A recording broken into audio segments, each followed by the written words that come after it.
Masih muda, udah keren banget. Alhamdulillah, ya, alhamdulillah. Bisnisnya udah banyak. Ya, jadi mungkin kita bisa, mudah-mudahan bisa dapat banyak inspirasi dari Pak Muhsin gitu ya. Amin.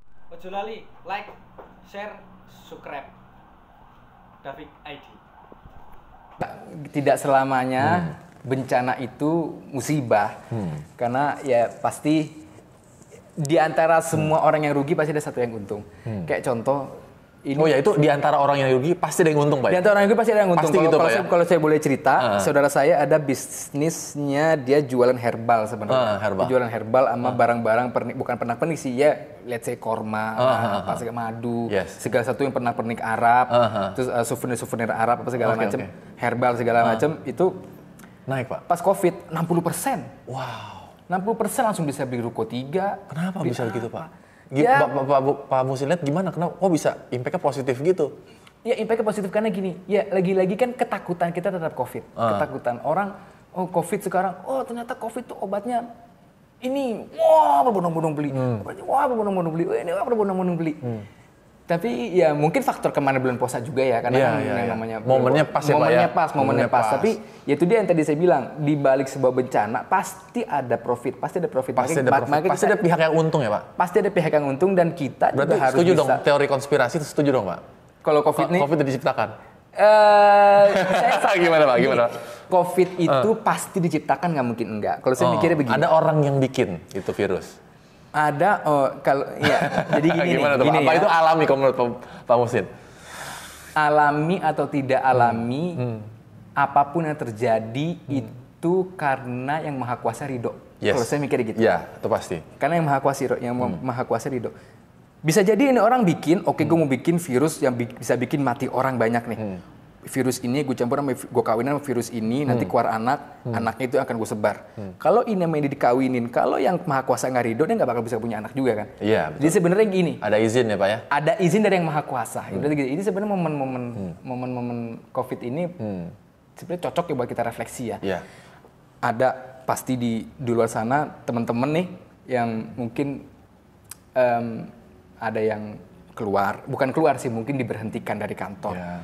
Ada yang potong gaji, ada yang banyak tuh Pak yang potong gaji. Ada yang pilot, ada yang apalagi macam-macam lah pasti.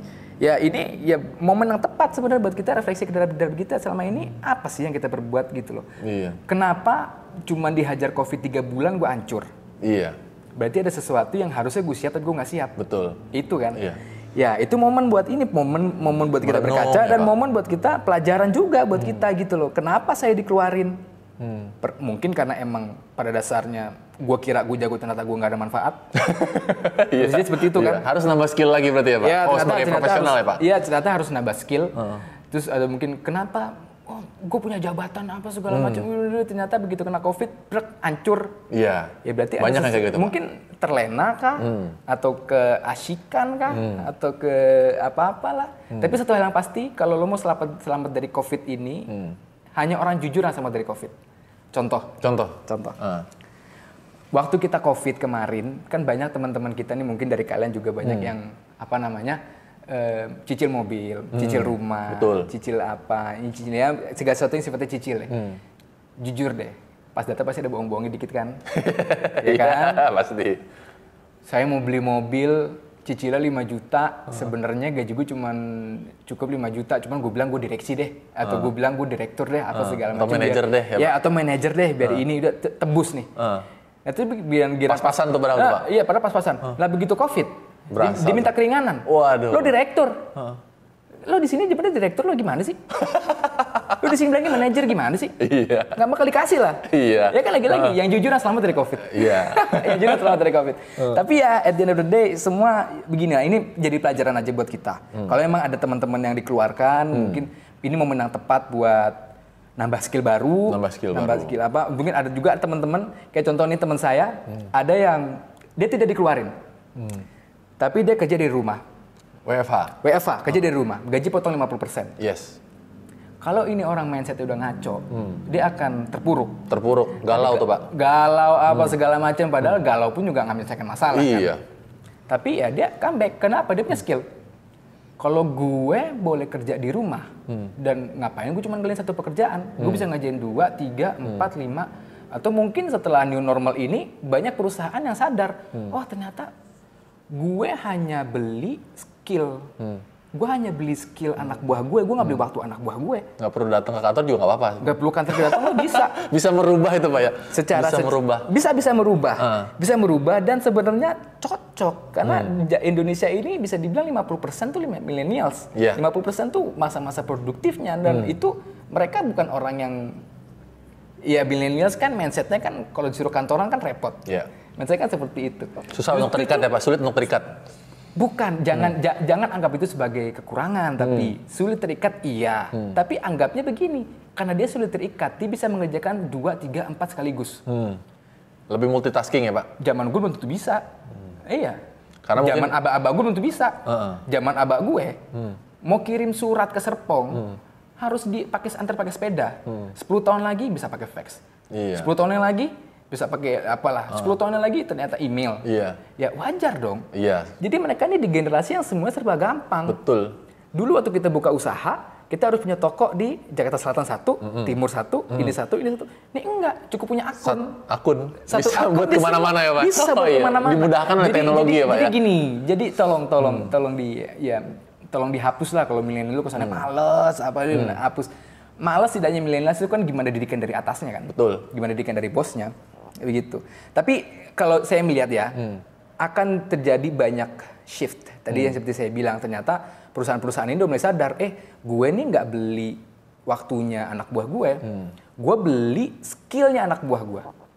Itu yang gue beli. Kemampuannya yang dibeli ya Pak ya? Kemampuan yang dibeli, bukan waktunya.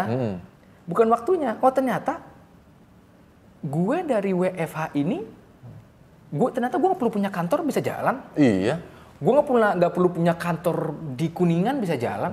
Gue cukup kantor di rumah bisa jalan. Iya. Nah itu juga. Jadi makanya tadi mengurangi kos ya Pak. Bisa mengurangi kos semua apa segala macam. Itu dia makanya disebut new normal kan. Iya. New normal kan. Yang normal tuh begini sebenarnya. Yang normal tuh begini. Tapi kalau saya lihat ke depannya akan muncul banyak anak-anak muda atau perusahaan-perusahaan, terutama perusahaan-perusahaan besar ya, yang tidak mewajibkan karyawannya untuk datang ke kantor. Saya rasa itu akan ke depan. Jadi ke depan ini teknologi harus lebih dimajukan lagi. Lebih dimajukan lagi karena supaya bisa mensupport kegiatan supaya bisa mensupport ya, saya sebagai vendor yang tunjuk, saya sebagai karyawan. Ngapain kalau saya bisa kerja di satu tempat. Kalau saya bisa kerja di 3, 4, 5 tempat, ngapain saya cuma ngandelin satu? Ya kan? Betul. Seperti itu. Saya yang punya kantor. Kalau lu bisa kerja di rumah, kos lu ke kantor bisa lu save faedah buat lu. Iya, betul. Gitu. Gue nggak perlu siapin AC, nggak perlu siapin komputer, nggak perlu hemat siapin listrik ya Pak. Semuanya hemat, maksudnya. Iya, betul, apapun yang bisa dihemat kita hemat lah, seperti itu. Jadi kalau menurut saya ya, menurut saya pribadi, kalau kita mau survive dari COVID, kita harus have the right mindset, have the right mindset dan ya itu dia. Harus ditanam ke para pengusaha-pengusaha ini kalau lu tidak beli waktu anak buah lu beli skill anak buah lu. Yang lu bayar tuh skill anak buah lu bukan waktu skill, anak buah lu. Beda kalau jasa ya. Beda kalau jasa mungkin emang harus ada tatap muka apa segala macam. Tapi kan nggak perlu everyday lu datang kan nggak perlu. Wah, dan di situ kan sebenarnya kan bisa ngehemat. Bisa contoh lu. Contoh sekarang lu kerja di mana tapi lu bisa bikin YouTube, mungkin lu bikin Patreon atau lu bikin apa segala macam itu lu bisa. Lu bisa ngelakuin itu semua tanpa ngorbanin 9 to 5 lo. Betul. Ibaratnya kan seperti itu. Kalau orang kerja 9 to 5 dari jam 9 sampai jam 5 berarti 8 jam sehari. 8 lu kerja 5 hari. Lu kerja 5 hari berarti 8 kali 5 40 jam. 40 jam. Jadi seminggu lu kerja 40 jam. Kalau lu bisa seminggu kerja 80 jam, kenapa enggak? Iya, gitu. Walaupun di rumah. Walaupun di rumah. Tapi produktivitas meningkat ya Pak ya? Ini meningkat, tapi ya bukannya meningkat, you have to do whatever it takes to survive. Ibaratnya kan seperti itu. Nah, ya mungkin ya ada beberapa milenial yang karena semuanya serba gampang, pengennya tuh kayaknya cepet gitu. Iya sih. Gue ngeliat Mark Zuckerberg mau 30 jadi miliuner, gue ngeliat Elon Musk, gue ngeliat apa, gue ngeliat siapa, apa segala macem. Lo lupa. Atau ibaratnya begini deh, nih. Ini anekdot lucu. Yeah. Semua orang pengen punya istri kayak Nia Ramadhani. cantik. Iya. Ini untuk bisa semua orang pengen punya istri kayak Nia Ramadhani. Tapi dia lupa untuk jadi Ardi Bakri. Iya, betul. Dia lupa untuk jadi Ardi Bakri. Jadi itu loh problem kita sebenarnya. Lu mau istri artis, tapi lu nggak mau kerjanya. Iya, nggak mau struggle-nya, Pak. Lu nggak mau kaya, lu mau kaya, tapi lu nggak mau kerjanya. Lu mau famous, tapi lu nggak mau kerjanya. Itu yang menjadi problem kan Nah, sebenarnya. itu yang menjadi problem. Iya, itu dia bagi makanya saya milenial. bilang saya juga suka bercanda ke teman-teman ya, lu mau punya bini kayak Nia Ramadhani, tapi lu lupa jadi Ardi Bakri gitu loh.